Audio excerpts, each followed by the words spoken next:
colocando a minha vida em ordem. Já vimos sobre ansiedade e precipitação. Hoje eu quero falar com os irmãos sobre o estresse. Estresse é uma sensação de tensão e pressão. Estresse vai desgastando a sua saúde mental, causando danos emocionais, além de doenças físicas. O estresse de longo prazo é um malefício, que pode até mesmo reprogramar o cérebro, deixando-o mais vulnerável às pressões diárias e menos capaz de enfrentar tarefas do dia a dia. O estresse gera depressão, ansiedade e outros malefícios.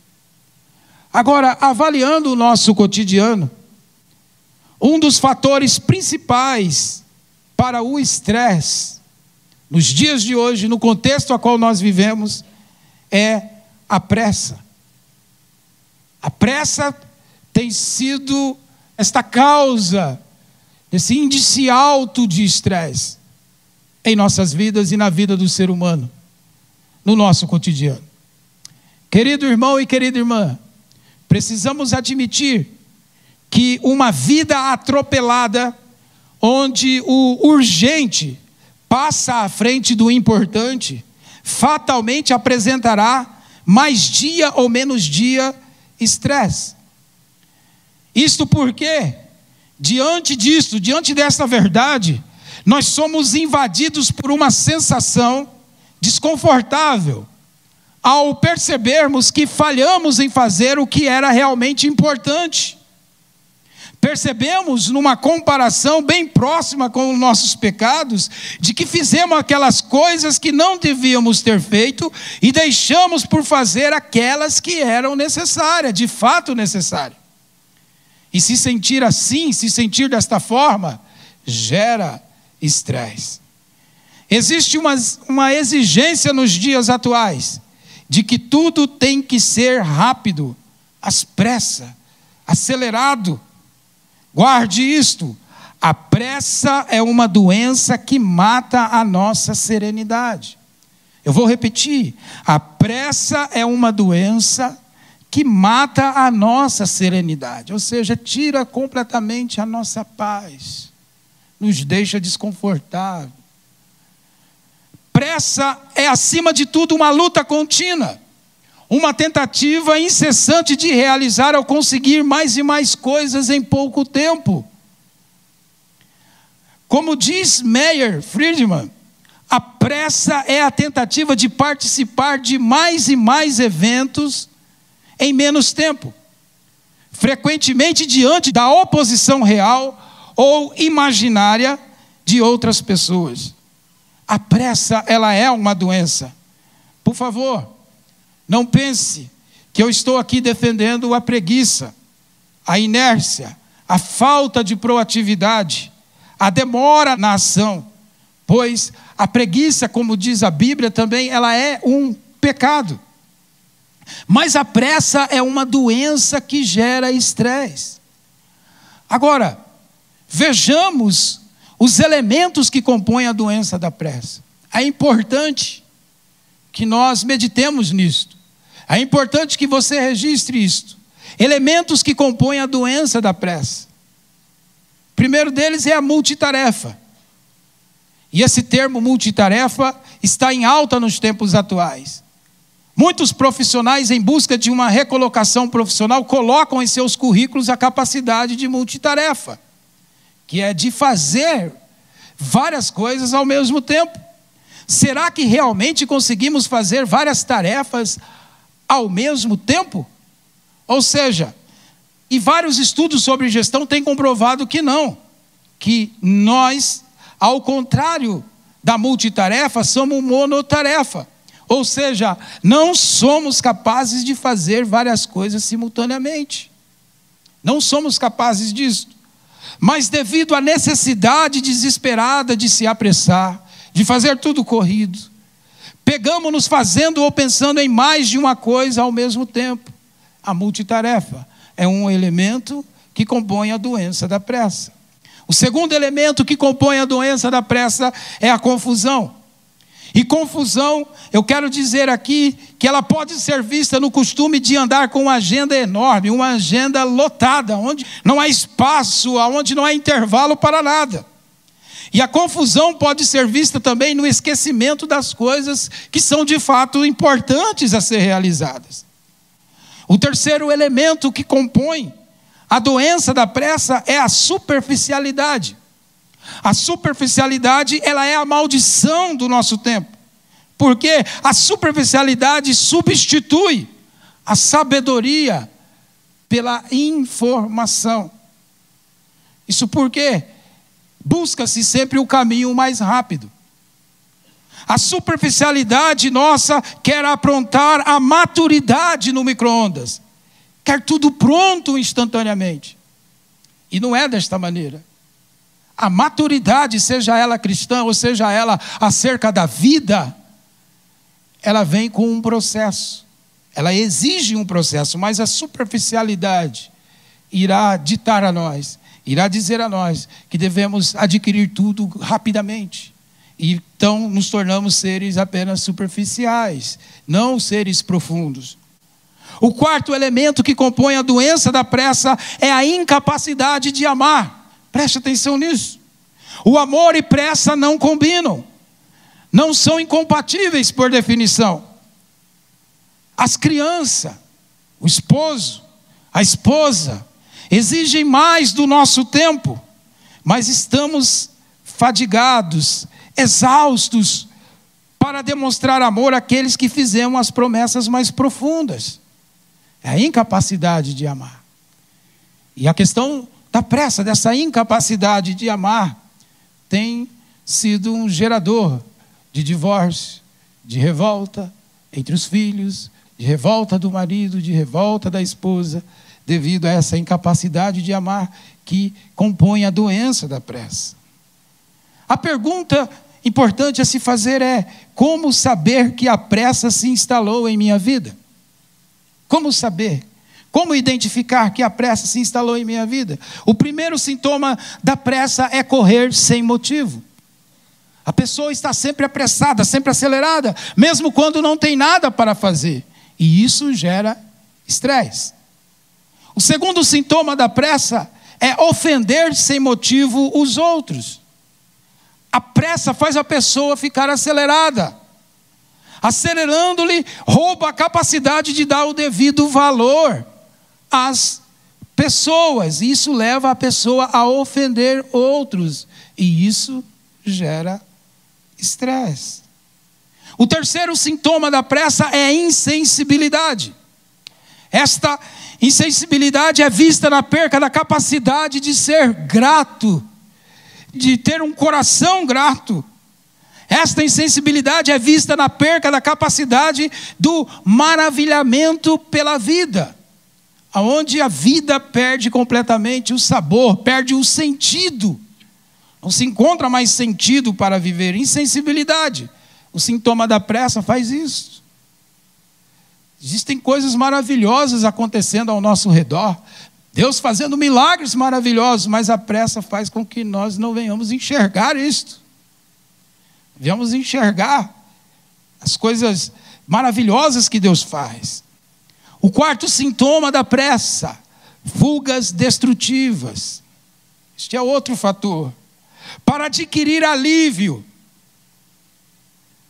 a pessoa começa a se envolver com hábitos que são verdadeiras fugas destrutivas. Como, por exemplo, o álcool, a bebida alcoólica, o tabaco, a maconha. Estão tentando liberar aí. A pornografia. Um vício hoje que tem pegado a moçada mais moderna, que é o WhatsApp, redes sociais, que tem gerado até mesmo um vício, que já existe um nome para isto. Então isso são fugas destrutivas. A Bíblia é muito clara sobre a pressa e sobre o estresse. Em Lucas capítulo 10, versículo 40 a 42, É narrado aqui um fato. Lucas, ele enfatiza um fato muito importante, a qual nós temos que ver. Olha lá o texto da palavra de Deus. Marta, porém, estava ocupada com muito serviço. E aproximando-se dele, perguntou: Senhor, não te importas que minha irmã tenha me deixado sozinha com o serviço? Dize-lhe que me ajude. Respondeu o Senhor: Marta, Marta, você está preocupada e inquieta com muitas coisas. Todavia, apenas uma é necessária. Maria escolheu a boa parte, e esta não lhe será tirada. A Bíblia aqui narra a situação, a descrição da situação do estresse da Marta. Isso porque ela recebeu em casa Jesus, e junto com ele também os discípulos. E ela, chegando ali, já foi preparar o rango, já foi preparar toda aquela alimentação, e ela sozinha, enquanto que Maria estava ali aos pés de Jesus, aprendendo acerca dos ensinamentos, que Jesus estava falando de algo que era muito importante. Mas Marta se entregou àquilo que era urgente naquele momento. E foi isso que trouxe a ela a situação de estresse. Marta está preocupada e inquieta. Marta está presa à tirania do urgente. O importante foi substituído pelo urgente. Guarde isso. A pressa sempre substitui o importante pelo urgente. Por favor, leve esta verdade a sério. Esta verdade é um alerta de Deus. O problema de Marta fugiu ao controle quando ela se deixa transbordar pela inquietação e pela agitação. Foi isso que levou Marta a perder o sentido do que ela estava fazendo. Foi isso que levou Marta a culpar Jesus e Maria pela sua inquietação. As pessoas propensas à ansiedade frequentemente culpam os outros por sua situação difícil, pela sua inquietação, por aquilo que a incomoda, por aquilo que, no modo de dizer, que a tira do sério. Sempre culpam os outros, ao invés de perceberem que seu estresse é autoimposto, elas quase sempre criticam os outros por causá-lo. E aí eu faço a pergunta: isso está acontecendo com você? Por isso, eu e você precisamos considerar em que tenho gasto o meu tempo. Será que temos feito bom uso do nosso tempo? Será que estou fazendo coisas que valem a pena, que são de fato importantes? Ou estou me ocupando somente com aquilo que é considerado urgente, mas não importante? Eu vejo, queridos irmãos, aqui, que nossa oração, ela deve ser a mesma que Moisés fez. A mesma que o Moisés declara no Salmo 90, versículo 12. Eu quero que toda a igreja leia bem forte comigo. Vamos lá, todos juntos. Ensina-nos a contar os nossos dias, para que o nosso coração alcance sabedoria. Precisamos fazer um excelente uso desse bem tão precioso que Deus nos deu.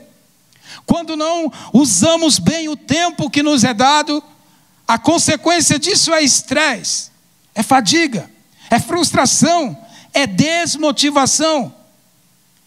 Então, o que fazer? O que fazer para eliminar a tirania da urgência e arrumar a bagunça gerada pelo estresse? Porque o contexto que nós vivemos, o mundo que nós vivemos, nos força a isto, a vivermos apressado. Nos força a isso, a valorizar o urgente e deixar de lado o que é importante.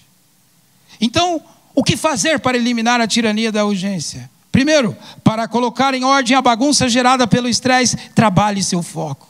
É ter uma vida focada.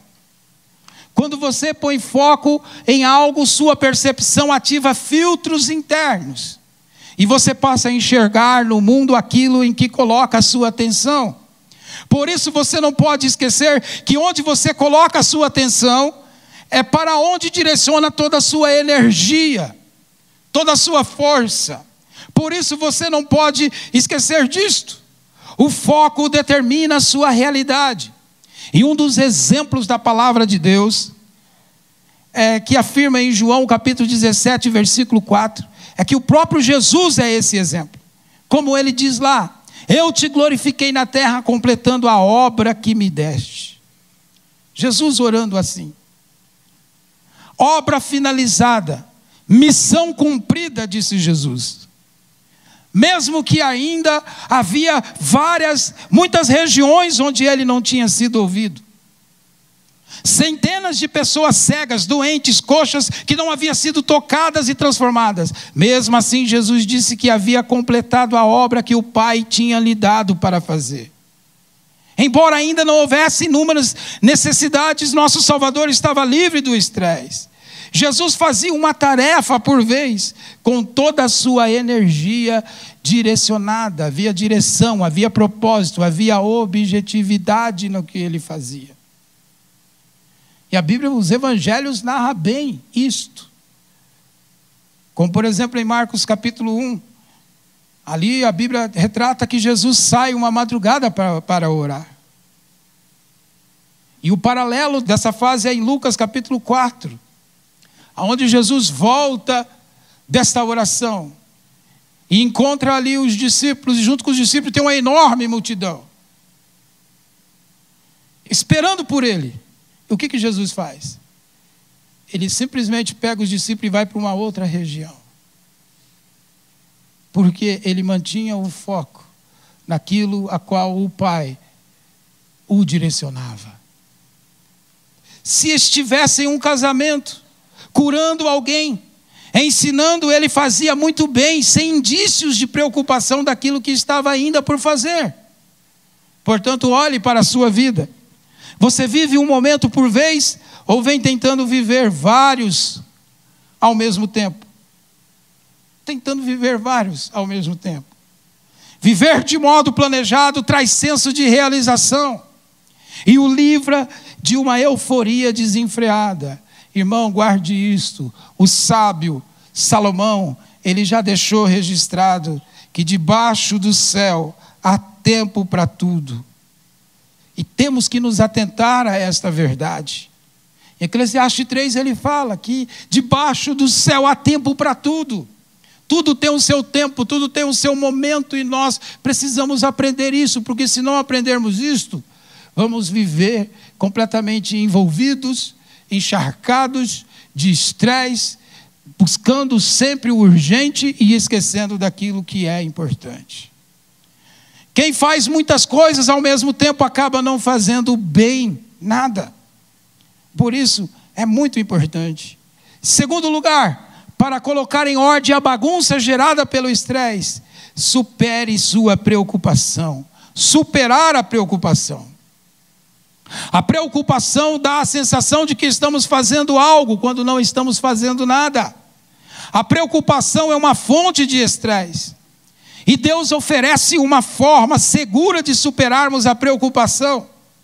Em Provérbios capítulo 3, versículo de 5 a 6, diz a palavra do Senhor lá. Preste atenção.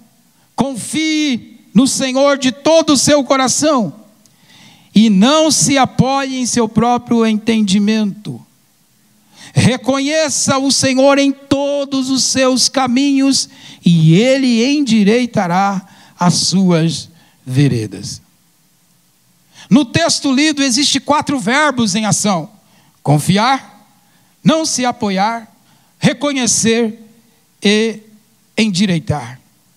E para dar uma melhor compreensão desse texto a qual aqui lido, sobre a nossa vitória sobre a preocupação como fonte de estresse, quero comentar rapidamente sobre as palavras usadas neste texto.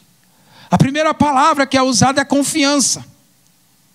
O que significa confiança? O que significa confiar nesse sentido da palavra? Confiança significa atirar-se ao chão e permanecer prostrado, lançando toda a esperança do presente e do futuro sobre Deus, encontrando nele abrigo e segurança.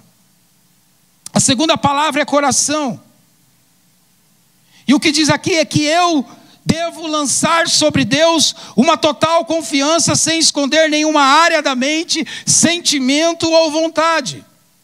Mesmo Deus sabendo de tudo, eu devo lançar sobre Ele meus sentimentos, minhas vontades sem reservas, quaisquer que sejam elas. A terceira palavra é entendimento. E entendimento significa não dar preferência ao seu próprio ilimitado ponto de vista. Significa não tentar fazer as coisas do seu próprio jeito, somente a sua maneira, mas existe um jeito de Deus fazer as coisas. A quarta palavra é apoiar. Apoiar significa não repousar sobre nossa própria capacidade. Apoiar significa guardar-se do medo, pânico, tramas, manipulação, preocupação e também a pressa. A quinta palavra é reconhecer. Precisamos, em meio a todas as situações, trazer à mente a presença e o controle de Deus. Reconhecer que Ele é soberano. Reconhecer que Ele tem todo o poder. Reconhecer que Ele não perdeu o controle. Reconhecer que Ele sabe, Ele me conhece, Ele sabe da minha necessidade. Eu reconheço que Ele é o Senhor que se faz presente, que está ao meu lado. A sexta palavra é endireitar. Quando se confia totalmente em Deus, para lidar com determinada situação, Ele fará um serviço completo de aplainar a nossa parte, de aplainar a nossa vida. Percebe isto? Primeiro o texto fala da nossa responsabilidade. Minha responsabilidade é confiar, não se apoiar e reconhecer. Quando eu confio, eu entrego. Quando eu confio e entrego, eu me apoio em Deus. E quando eu me apoio em Deus, eu reconheço como meu Senhor, como aquele que está no controle de tudo, como meu Deus. E essas três ações, ela promove a ação divina ao meu favor. A ação de Deus ao meu favor. Esta é a lição que o sábio traz ali em Provérbios. E em segundo lugar, o texto aponta para a ação de Deus. E o que Deus faz? Qual é o papel de Deus nisso tudo? A promessa divina, Ele endireitará. Você deve confiar em seu Salvador sem hesitação e sem reservas, com todo o seu coração, de maneira que Ele possa intervir e assumir o controle, tornando a sua vida cheia de significado e direção. Confiar de todo o coração envolve o quê? Primeiro envolve que eu não devo me apoiar no meu próprio entendimento. Segundo, que eu devo reconhecer Deus em todas as situações. E diante da verdade desse texto, diante da palavra de Deus, eu posso dizer que Deus quer cuidar de sua vida. Que Deus fará a parte dele, mas que você precisa fazer a sua. Que Deus quer sua confiança absoluta nele. Deus deseja que você viva esses princípios aqui na prática. E é por isso que eu quero agora, em nome de Jesus, você faça essa oração comigo, dizendo assim: Senhor, eu reconheço sua presença e cuidado em cada circunstância da minha vida. Confio que o Senhor vai tirar os meus obstáculos do meu caminho quando surgirem, em nome de Jesus. Amém. Para colocar em ordem a bagunça gerada pelo estresse, imponha limites. Impor limites. Todos nós temos nossos limites, e nós temos que entender isto. Somos seres humanos. Quando tentamos fazer mais do que somos capazes, nosso nível de ansiedade começa a subir automaticamente. Seu estresse pode ser pelo fato de ser centralizado em não dividir as responsabilidades com ninguém, não dividir a carga com ninguém, como diz a Bíblia, sempre dizendo uns aos outros. A Bíblia relata essa atitude, é um gatilho para levar alguém ao estresse. Veja o caso de Moisés em Êxodo 18. Moisés lhe respondeu: o povo me procura para que eu consulte a Deus. Toda vez que alguém tem uma questão, esta me é trazida, e eu decido entre as partes e ensino-lhes os decretos e leis de Deus. Respondeu o sogro de Moisés: o que você está fazendo não é bom. Você e o seu povo ficarão esgotados, pois essa tarefa lhe é pesada demais. Você não pode executá-la sozinho. Aqui, irmãos, nós vemos o que Jetro, sogro de Moisés, confronta Moisés com a verdade. não é bom, você vai ficar esgotado. Isso porque Jetro viu toda a situação objetivamente. Ele viu o seu genro à beira da exaustão, atendendo a todo mundo. A carga demasiada logo cobraria o seu preço. Ele não poderia estar fazendo tudo aquilo sozinho. Então, o Jetro vê aquilo, vê Moisés tentando resolver tudo sozinho, à sua maneira. Ele vê, olha, isso não está certo, Moisés. O povo vai ficar esgotado, você vai ficar esgotado. E o fim disso tudo não vai ser bom, nem para você e nem para o povo. E o Jetro então o aconselha a fazer ali as divisões, a dividir a carga. Por acaso isso não parece sua biografia? Você é do tipo que tende a assumir muitas tarefas, fazer tudo sozinho, às vezes dando uma de durão, de durona, sem pensar em compartilhar um pouco da carga? Citando o conselho de Jetro, o que você está fazendo não é bom. Talvez seja por isso que você tenha andado tão ansioso nos últimos dias. Tão perdendo o controle. Se for o caso, admita. Admitir, esta é a primeira atitude no processo de mudança. Pare de procurar aprovação humana. Isso vai desgastar você. Aprenda a dizer não. Você precisa impor limites nisso. E reconhecer o seu limite. Então aprenda a dizer não. Selecione suas tarefas. Organize suas ações. Compartilhe as responsabilidades. Não tente levar a família inteira nas costas, as coisas nas costas, sozinho, sozinha. Mas impõe limites, você tem limite, vai chegar uma hora que não vai suportar mais, não vai aguentar mais. Deixe essa prática ocupar lugar em seu coração. Para isso, deixe que algumas pessoas participem dessa experiência com você. Elas podem ficar ao seu lado e garantir muito apoio, aliviando o estresse de outra maneira que você enfrentaria sozinho. Quarto lugar, para colocar em ordem a bagunça gerada pelo estresse, fale com Deus. Fale com Deus, irmãos. Aqui está um segredo importante. Trabalhe em construir um relacionamento com Deus sem barreiras. Separe tempo para se abrir com Deus. Conte para Deus suas lutas, seus medos, seus anseios e tudo o que lhe pressiona. E aqui tem algo divino para o seu coração, que é esta verdade, guarde isto: a oração é uma terapia essencial durante os tempos de estresse. A oração é uma terapia essencial durante os tempos de estresse. Já está comprovado que quando oramos o nosso horizonte é alterado. Na Bíblia você vai ver homens de Deus fazendo isto.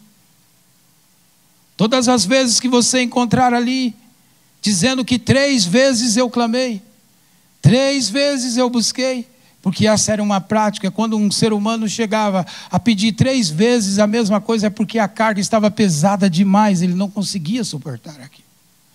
Mas ele orava, ele buscava. Jesus mesmo disse para nós ir ao quarto e em secreto orar ao nosso Deus. Ele nos leva a essa verdade.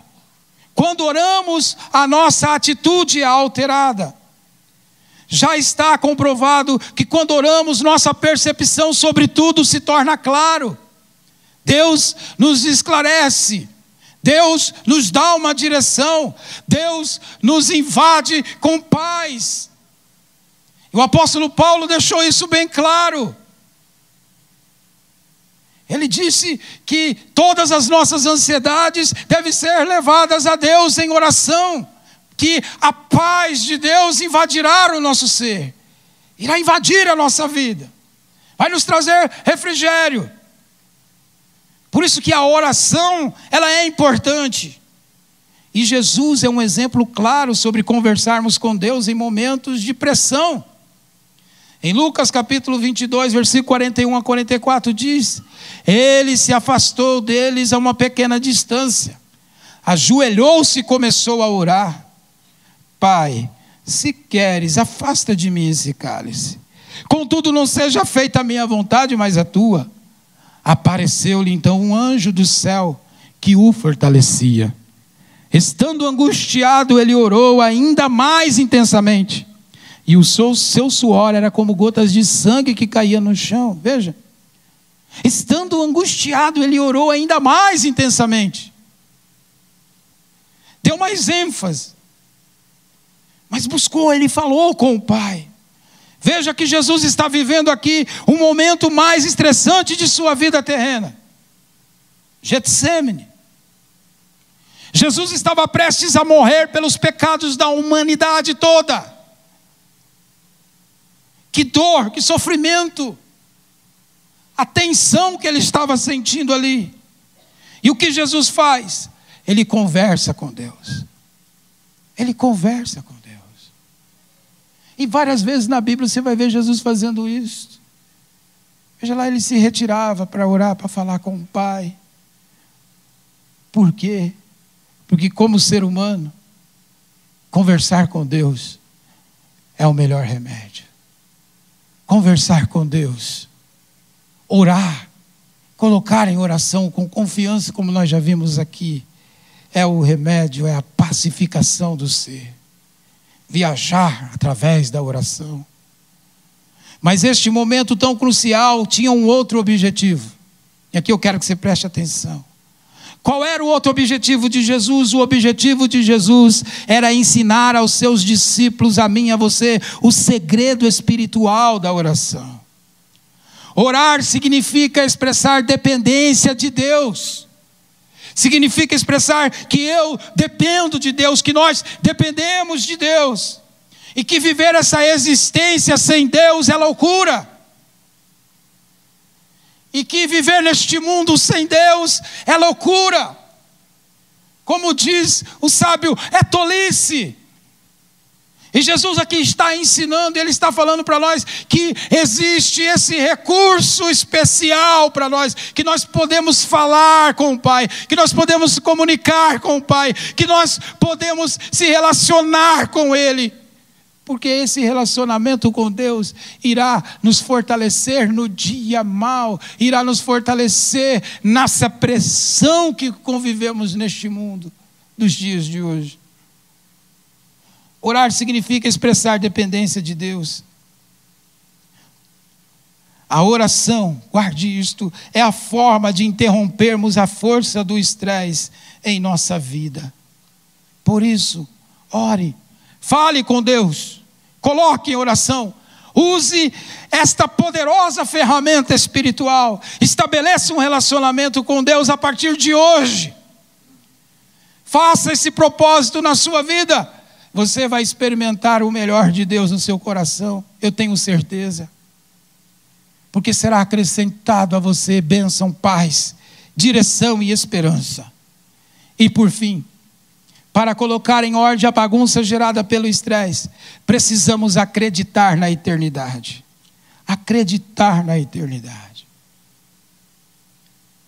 O estresse é produto da pressa. Já está comprovado. E a pressa é um sinal claro que estamos acreditando que a vida é apenas esta parte na terra. Que a vida é apenas esta existência. Que estamos acreditando que tudo se resume a isto aqui. A esse contexto. Mas não é. Eu e você, nós fomos criados para a eternidade. Preste atenção nisso. Então a pressa é desnecessária quando avaliamos a vida como eterna. Porque nós temos uma eternidade inteira. A Bíblia ensina que fomos criados para a eternidade. Como diz o sábio em Eclesiastes capítulo 3, versículo 11. Preste atenção nesse texto, olha lá. Deus fez tudo apropriado a seu tempo. Também pôs no coração do homem o anseio pela eternidade. o anseio pela eternidade. Você tem um grande desejo interior que precisa deixar fluir, pôr para fora, e é o desejo pela eternidade. Você foi criado para ser eterno. A grande questão da qual nós temos que parar para pensar é aonde vamos passar a eternidade. Aonde vamos passar a eternidade? No céu ou no inferno? Esta é uma pergunta muito séria,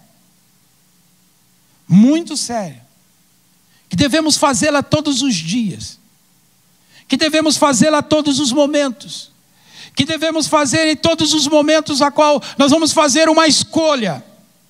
Nós temos que pensar, aonde vamos passar a eternidade? Céu ou inferno?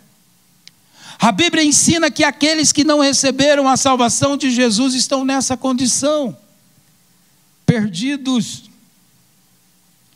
E o que eu quero enfatizar aqui de pessoas perdidas, podem ser sinceras, às vezes até envolvida, estar em contato com muitas pessoas, movendo-se muito rapidamente com sucesso na vida até. Pessoas perdidas podem ser confiantes, seguros, entusiasmados, mas mesmo assim perdidos, sinceramente enganados, desconectados com o Deus vivo. Como a Bíblia declara em Provérbios, que há caminho que parece certo ao homem, mas o final conduz à morte. Onde o caminho pode parecer correto, mas conduz à morte. Pode ter admiração, influentes, mas seu final é um beco sem saída. E o que é que Jesus quer? Jesus quer nos conduzir o caminho de volta para casa. O caminho onde o foco é essa vida eterna com Ele. Sem dúvida, irmãos, a certeza da salvação tem o poder de produzir uma vida livre de estresse. Porque o valor, o importante é o céu, a eternidade, aonde, como diz a Bíblia, a qual eu creio, como diz João, um lugar onde não haverá morte, nem choro, nem dor. Um lugar onde a presença de Deus constantemente invadirá. E sem dúvida a certeza da salvação, ela tem esse poder de pacificar o nosso ser. Acreditar nisto, na eternidade, faz toda a diferença. Acreditar. Viver com essa pegada, com esta fé na eternidade, nos faz pacificar o nosso ser. Em que você está investindo o seu tempo? Quais são as suas prioridades? É a pergunta. O que realmente importa? Jesus é bem claro quando afirma em Mateus capítulo 6, versículo 33. Busque, pois, em primeiro lugar o reino de Deus e a sua justiça, e todas essas coisas serão acrescentadas a vocês. Para encerrar, eu gostei de uma frase de John Wesley, que no século XVIII ele escreveu isto. John Wesley, um teólogo, e ele escreveu acerca disso. Ele disse que apesar de estar sempre agindo com rapidez, eu jamais estou com pressa, porque nunca assumo mais trabalho do que posso realizar, com a necessária paz de espírito. Queridos irmãos, esta é uma boa oportunidade para reduzir a velocidade e redirecionar-se a Deus. Que Deus te abençoe. Que você se sinta seguro e em paz nos braços do Senhor Deus. Neste momento, orar ao Senhor. Pai Celeste, como ministro da Tua palavra, Senhor, quero neste momento abençoar, ó Deus, a vida de cada irmão e irmã que está com a mão no coração. E eu quero orar, Senhor, porque nós vivemos num mundo e que tenta nos impor a tirania da pressa. E a tirania da pressa nos leva a esquecer daquilo que é importante, daquilo que é necessário para a nossa alma. E às vezes nós ficamos correndo atrás de coisas aqui, coisas ali, não resolvendo nenhuma e nem outra, e a nossa alma esgotada, doente e às vezes incrédula. Ó Pai, invada todo o nosso ser neste momento da Tua paz. Invada todo o nosso ser, Senhor, com essa força, com essa força que provém de Ti, Senhor, que nos faz erguer a cabeça, que nos enche de ânimo, que nos enche de ousadia e que nos enche de paz interior ao ponto de pararmos para refletir de tudo de bom que o Senhor Deus tem feito, porque Tu és bom e a cada dia o Senhor tem feito milagres em nossa vida.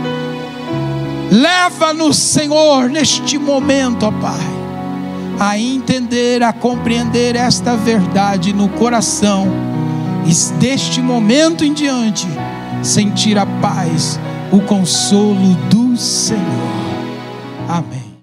Missionária Central de Maringá.